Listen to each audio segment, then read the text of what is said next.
Listen, you know what time it is. It's time for another episode of your favorite new podcast entitled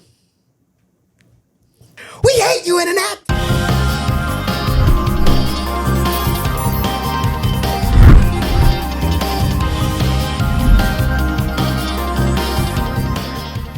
Now come on back in here, gather around. It's time once again, and we are here live from the Panorama Brand Studios here in Houston, Texas, Houston's premier podcast studio, and this is We Hate You Internet. I'm your host, Wilfred Hamilton, sitting on my far right, you know what I'm saying, with the raspberry glasses, you know what I'm saying. She's back from her foray in, in the darker skills. She's laid her bangs aside, and she's back being a student, the intellectual and oh so soft and pleasant Miss Clara Aguirre. Hello, everyone. Clara Good to be back. No, I'm kidding. I'm sorry. Clara Aguirre is in the building. And as you can see, once again, there is a guest with us today. This lady here is quite remarkable. Mm-hmm. We're going to go over her professional bio. You know what I mean? So you know exactly who it is blessing you with this knowledge today. And you respect that. She ought to be respected, doggone it. She is a licensed attorney by the State Bar of Texas and business management consultant. She is a Houston native, a graduate of Lamar High School. You know what I'm saying? Bachelor's from FAMU, 2005. Law degree from Samford University, Cumberland School of Law, 2008. She has served as a corporate attorney and business management consultant for not one but two Fortune 500 companies. Wow! Before starting her own nationally accredited law firm, the Love Law Group. Her areas of expertise or practicing areas of practice. That's probably the proper term. You know, when you talk about legal stuff, you got to have the legal terms proper. You know what I'm saying? It can make or break the whole thing. Business management. You know what I'm saying? We're talking about real estate. Talking about intellectual property. We're talking about mergers and acquisitions, risk management. Am I missing anything? You're doing a great job on my bio. I like hearing this. So I feel like, keep it coming. Along with other things, I don't get into this. That's just the tip of the ice. Like I said, this is somebody special. This is not a game we play over here. Some of her accolades, long list. You say, so that's why I had to put it in bullet points. If I came here and read this whole thing, I'll roll that scroll out. We reading the whole episode. When we finish, we're like, and that's the episode for today. It's truly impressive. It is indeed. I'm telling you. See, we put it together. Oh, we forgot. Oh, this is professional. Forgive me. Yes. We're just excited. 2001, Cumberland School of Law, Young Alumni of the Year. 2001, Houston Business Journal, Top 40 Under 40. 2019. Top 30 most influential women in Houston. Wow. I believe there's another top 40 under 40 on 2019 also. Well, I turned 40 this year, so that's it. No more 40 under 40. And I'm sure all the other 39 and younger are like, yes, finally our time has come. You should throw that last choice. Like, okay, this is the last one. You guys can have it. The last year. A slew of community initiatives as well that she's led and participated in. Like I said, she is a remarkable lady. Her name is LaMonica Orr-Love. LaMonica Orr-Love is in the building. Yes, I'm here. Thank you. I'm excited about being here in the building. I mean, what a great building it is. Straight up. Straight up. I'm telling you, man. It's a spot to be. Yeah. Now, I'm going to briefly go over the personal bio. You know what I'm saying? How I personally know this lady. We went through all the accolades and everything. Now I'm going to tell you how it really is, what it's really about. I met this young lady here. As we mentioned before, we were trying to put a nonprofit together as we bring awareness on this podcast, is what we do. But I wanted to also put a nonprofit together to kind of help with some of the resources that will be necessary for the changes and the technological changes that we're going to undergo in our society. And the idea behind the nonprofit is the reclamation and preservation of our humanity through education, resources, mentorship. That's the idea. I think something that's going to be really needed, and we want to be able to provide those things. But anyway, I was talking to my business partner, and I was like, hey, man, we need to try to get somebody to help us put all this stuff together. We want to make sure that it's rock solid. You know, I mean, nobody will try to come back and undercut us and take something that don't belong to them. And one of the directives I gave him specifically was like, we're not cutting corners as far as cost is concerned. You know, I don't believe in that. We're gonna find somebody that can do the job, that's effective. You know what I mean? That's knowledgeable. We don't want a whole bunch of time wasted and back and forth and all that mess. You know what I mean? To try to save $1 or $2. So he's like, cool. Now, my business partner, he's also my brother. he's pretty well connected, you know what I mean, in the city. Like I said, he's pretty humble guy, pretty modest, but he knows people that know people. So he went through his network, right? And one name that kept coming up, you know what I mean, it was LaMonica Orr-Love.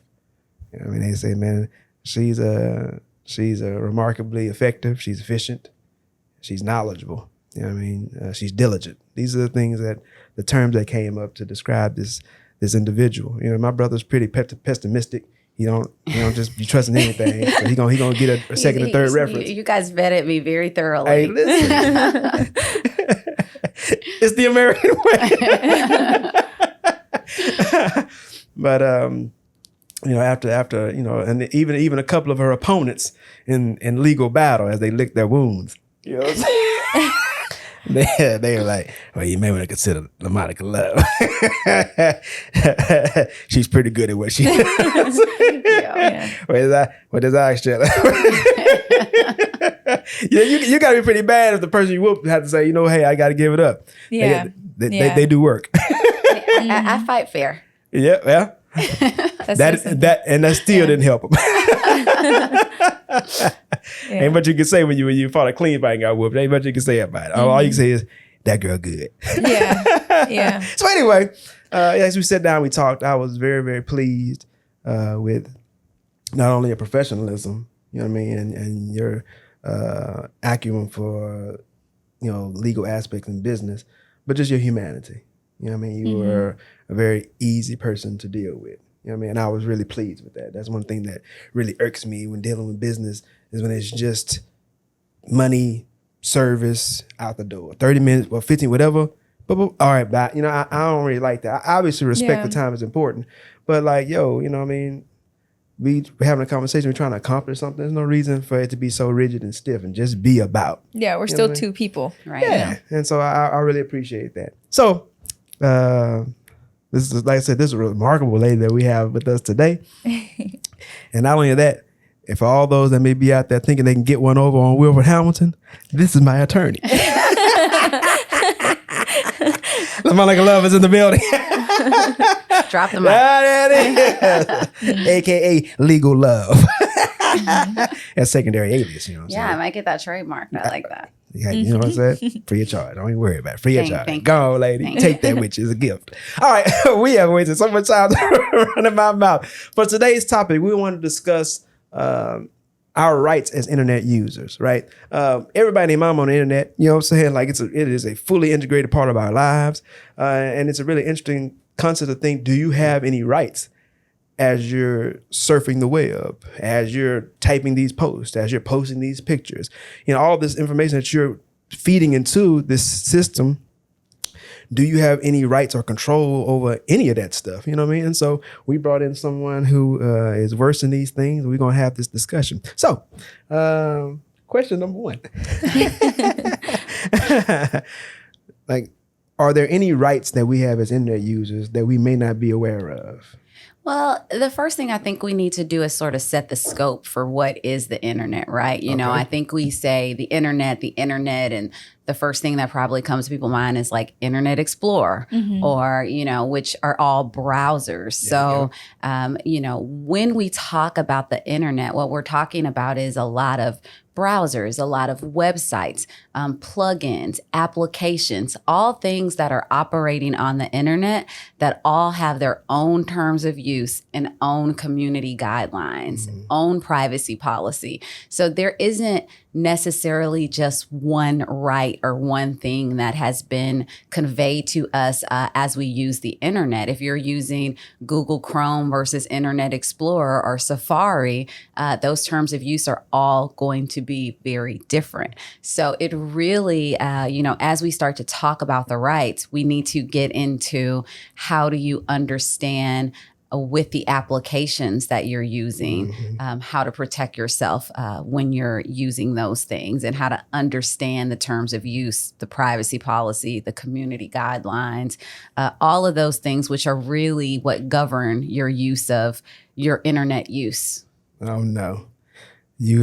So basically what you're saying is we have to read. Yeah, you have to when you select that box that says I have read the hyperlink terms and conditions and go, you know, that's what you want to use. That's what you want to read. We're doomed. Oh, yeah.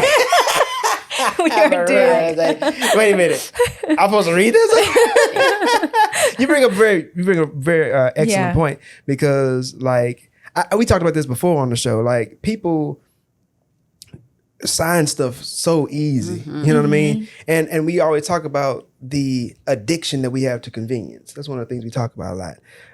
And I think it's a real problem for humanity. Like we want everything the easy way and the simple way, and life just doesn't work that way. But when you talk about that, like those terms of conditions, like that those are your rights.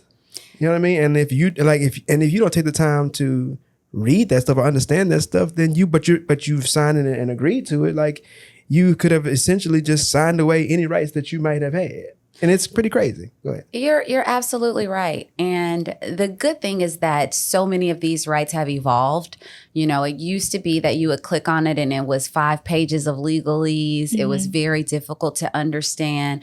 What we're seeing now are a lot more terms of use and things that are in very plain language. You know, how does this apply to you as the user? How can we use your content? So they're doing this to protect themselves, to say, we made this very clear. We had frequently asked questions.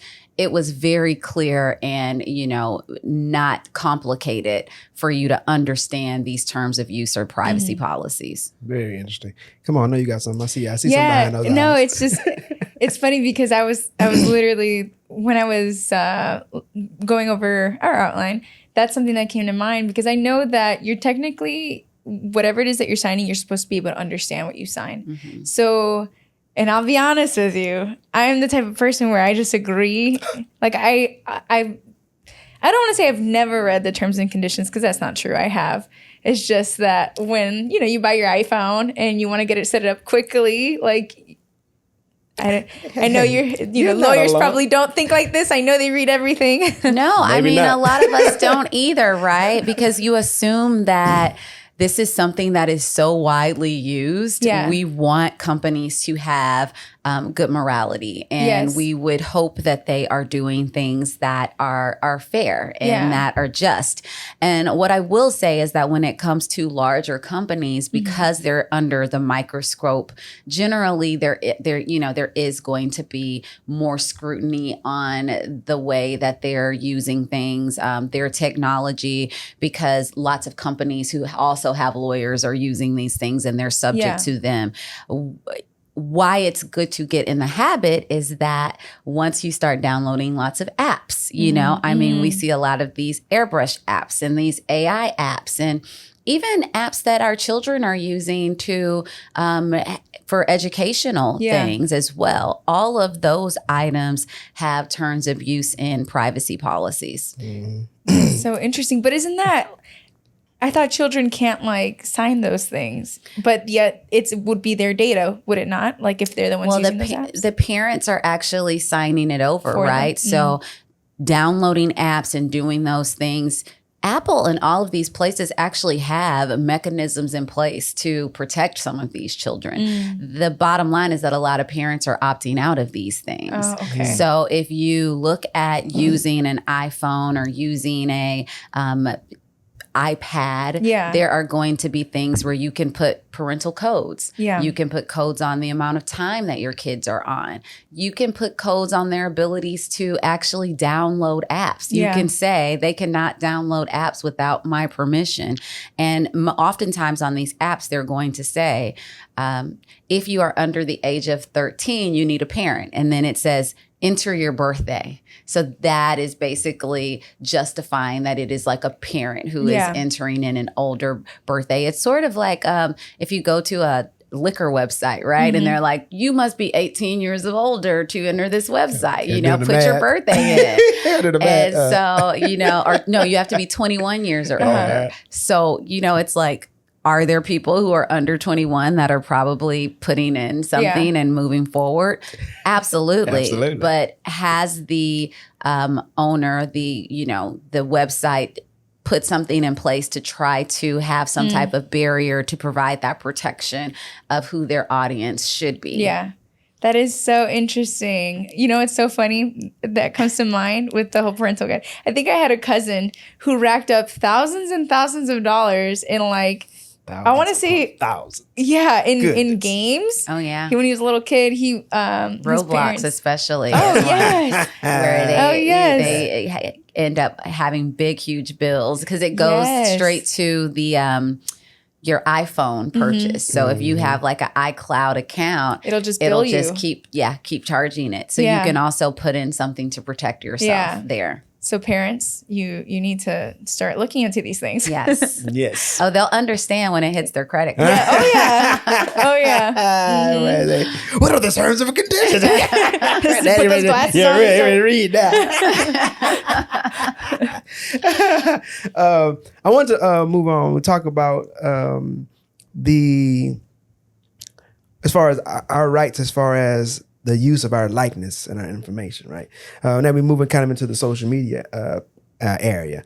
Obviously, people posting every day selfies, they food, they dog. You know what I'm saying? Like every aspect of their life, they're posting on social media sites, and just their information, location, blah blah blah blah blah. Like, are there any rights as far as an individual has to the content that they supply to these platforms? Right. So there definitely is. You have rights. You have ownership of anything that you post. You have a copyright in your own material. What people don't understand is that you have a copyright, you have ownership, but by posting it, you are giving Instagram a license to use these things. And so it's not a transferable license. They can't sell your likeness to someone else. But if they are running an ad of 100 years or 50 years of Instagram, thanks for all these users, they can add your picture into the slideshow, or they can, if when they're looking at hashtags and it's basically finding the top hashtags so that they can promote them and put them in the algorithm, they can use that. Before we got here, I took a look at the terms of use for Instagram, and I saw a couple of things that I thought that were super duper interesting, right? Please do share. Right. The first thing is that when you post on Instagram, anything that you post can be used across all meta platforms. Oh, wow. Right. So that is Facebook, which we all, everyone is like now all cautious of using Facebook. So they've moved over to Instagram. Well, you're still giving the meta platform. Went from the right pocket to the left. You ain't going away. Switch pocket. That's all. Absolutely. So, that's one thing. Well, another thing that they say is that we're in the business of providing a platform that is constantly evolving and is going to be innovative. So we can use your information to help us get smarter, right? Like we can use AI, we can use your posting patterns, we can use you're tagging locations. I mean, they're asking us to tag our locations so that they can create data pockets. Maybe they're not giving away your particular information, but maybe they know that this space is the most Instagrammable spot in, Naples. So this is where everyone is. They're tagging this spot and they're all taking a sunset picture, or a sunrise picture. I mean, data is king. So all of those types of things are extremely important. And that is sort of what they're using this information from. I mean, we don't have to pay to use this website. How do we think that they're making their money and becoming profitable? And that is the key. Yeah, that's some good stuff, man. It's really interesting because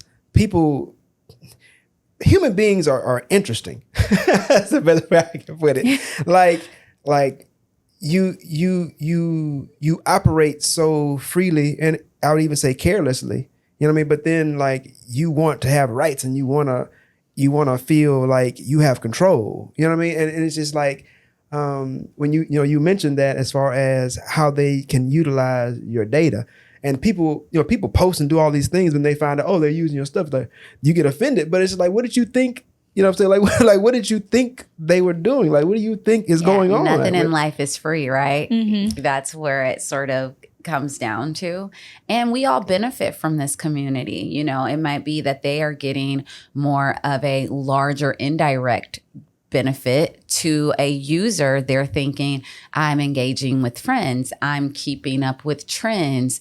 I can connect and see how people are doing halfway across the globe. So there is a perceived benefit that the user is getting from being on social media. If they have a business, they might use that data as well to help them find customers. So they have an algorithm that they're also allowing you to engage in and perceive as a user. So, I mean, there is a benefit for both parties. I agree.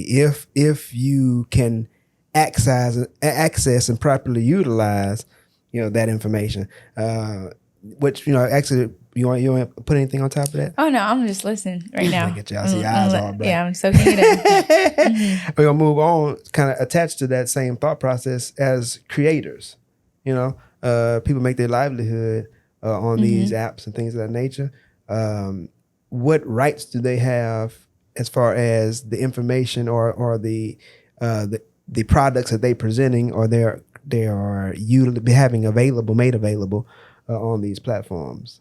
Well, copyright is constantly evolving and has really, I think there's, 50% of things that pertain to copyright in this image that the laws have really been developed in like the past 5-10 years, wow. Right? Whereas, we know copyright law as we traditionally know it when it comes to plays, skits, songs, books, art, right? Those are all things you can see, touch, feel, exactly what that means. But there is something I think we also can talk about: TikTok dances. This is a huge area of copyright law that is constantly evolving. We're seeing creators develop content, develop these TikTok dances. How is that properly attributed to you? So TikTok and other platforms, they are allowing you to now put in, is this original audio, right? So if you're using it, is it original audio? So as individuals continue to use it, they have to repost your original audio. Yeah. It gives you that attribution. It shows that you're the person that is the creator of this. And so they're trying to keep up with it. Where we're seeing the sort of lag is the gifts, right? So there's gifts from when we first got on the internet, like the little boy that's looking with his face, or the mom who is doing, and these things were created, and some of these people are just starting to get acknowledged for their copyright in this. And I mean, at this point, they've lost out on thousands and thousands of dollars of revenue that they should be receiving as a result of it. So if you are posting something, how do you ensure that your copyright is protected and that people know that you have ownership? I think one of the main things is people are now putting watermarks in their original photos and their things to try to make sure that they have they're getting attributed to it. And then also the sort of original audio, being sure that you're posting that it's yours so that when people are posting. So I would just say you want to think about these things before you post it to ensure that you are getting the proper credit before you sort of unleash your creativity into this sort of universe of people that are ready to consume it. And the last thing I'll say on this is that the timetable for when these things take off is very quickly. By the time you're actually able to establish your ownership or be sure to get that, the trend might be over. So this is something that especially, and these are things with these TikTok houses and all these other things that they are trying to help these influencers to try to understand. But one thing that we do know is that for influencers of color, it is even a bigger deal because they're not paid at the same rate and not paid. So you definitely want to be sure that you are using some of these tracking mechanisms to be sure that you're getting original credit. I have something I kind of want to throw in because this is so interesting. There was a young lady, she made the sound because you mentioned TikTok sounds. And I want to say it's the one that goes I don't want to do it. I was just thinking about it. And then she's like, I did it. Well, a company used that sound in I think a commercial or something. And she didn't give them permission to do it. So would she be able to, I guess, take that to court? And so she likely would have a claim, right? Because the only person that she is sort of giving a right to someone to use is to TikTok or to Meta. And these things say that they have a right to sort of use it, but not necessarily to monetize it, right? There is a huge thing called the Creative Commons, which is a licensing guideline that was created by creatives. So there is actually a table of contents or a guide where you will post those things and it tells people how they can use it. Do you want to use this information for information or educational reasons? The biggest thing is that if they're using that to generate income, then that is when it becomes problematic. So it's sort of for us using it, if we're using it for fun, we're using it in the platform. Technically, no, sometimes you don't have a claim for that. But if I am using this in a way to monetize and to make money in an advertising sense, then no, if they did not give you that right, then she should absolutely have a claim. That is so, I think that's good to know because I think it's true that a lot of creators, especially creators of color, they don't get compensated for their creativity, you know, and then these companies will take that and kind of use it. And then they're missing out. The creators are missing out on money that is rightfully theirs. So that's very interesting. Correct. Yeah. Yeah. I think one of the things I really want to highlight in this portion of our conversation is just how much of a business social media creator or being creative on social media is. Because a lot of times people are on this auspices that pick up a phone, do some dances, smile, and then post and then try to go viral and then you get paid. And it's or I just play video games and I'm gonna get paid. You know what I mean? Or make funny skits and I'm gonna get paid. But it's you have to understand, and a lot of young people have that. I mean, not even young people. A lot of people have that misconception. But there's a lot of business that goes into all of this stuff. There are contracts that, like I said, terms of agreement need to be looked over. You need to have an attorney, somebody look over this stuff for you so you know what you can and cannot do, what you have rights to, what you don't have rights to, how you can monetize this, can you monetize that? And then you start talking about once you understand those things, you have to be able to say, okay, if I go to a company and try to do business, this is what I own. This is how I can license this out. All there's tons of there's tons of work to be done on the back end of all the stuff that we're seeing. And that's one of the things I really try to get people to understand. Like, this is business. You know what I mean? Like, we sit in front of the camera and we laugh and giggle and like, we have a good time. But when these lights go off and these cameras go off, there's business that's being conducted. You know what I mean? And people need, if you really want to try to take this seriously, whatever it is you want to do in life, right, it's going to take some hard work. You know what I mean? You can't just think that you're going to just be able to have fun and get paid. I'm going to let you talk. I see you got some on the tip of your lips. But even when I talk about people that like, young men that want to be athletes and, they see the athletes on the screen or, they're playing the game and they haven't, they're celebrating and the crowd is cheering and like, I want to be an athlete. I want to be a basketball player. I want to be a football player, whatever the case may be. But they don't understand that that's a job. And they're going, and I always tell people, in any job that you see, anybody doing any kind of work, there are going to be aspects of that work they don't like, and you're going to have, because that's how life goes. You know what I mean? Like, it really makes me like I'm passionate about it. Obviously, you see me going out right now, but it's so true. And even to go further, using the football analogy, there are aspects of the job that are not in the job that you have to do to be successful. So if we take a football athlete and we think about, okay, what's a part of their job description? Showing up to practices, showing up, to team meetings, reading the playbook and understanding the plays, watching film, doing workouts, right? What we know is that's your job. That's the bare minimum.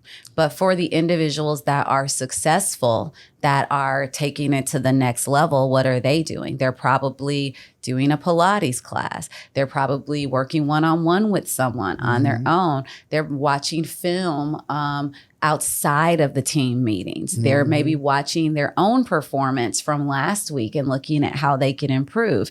And I think it's the same way when we talk about using things on the internet, right? So when people come to me and they tell me that they're building a brand or they want to do things to help me understand what they want to do, I'll say, well, who's your reference point? Is there anyone on social media that you want to be like? Maybe give me 3 or 4 people, right? So then we can start to look and see how they are monetizing their brand. What are they doing? When you get these sponsored post contracts, there are lots of stipulations. I mean, you have to be very serious. They want pre-approval of them. You have to have certain language and everything. You have exclusivity clauses that say that if you're working on my sweater brand and posting about it, then you can't work with any other sweaters, our coats, our, polo shirts. I just want to point out, she noticed that sweater. I liked it. I do. It's nice. But you have to be very targeted in deciding what you want to do because you are going to be restricted by that. So if you don't understand and you don't have a business plan or an idea, you haven't written something down, that is where we see a lot of the issues and brands that, are not progressing, like some of these more very detailed brands. And the last thing I'll say is I always use JoJo Siwa as the biggest example. I mean, when JoJo Siwa was on Dance Mom, she always wore that bow. She was wearing that bow when she first got on the show. No one else knew that it was her parents' plan to make her a millionaire from selling a bow that you could get in the dollar store for $1 for $11. But that was a part of her plan. They planted that seed 3 years before it monetized. So we have to think about those things. And it's like going viral for what? You're going viral, but what product do you have? What speaking business do you have? What are you selling that you want to accompany this huge moment where you have reached every single person that can be a part of your audience?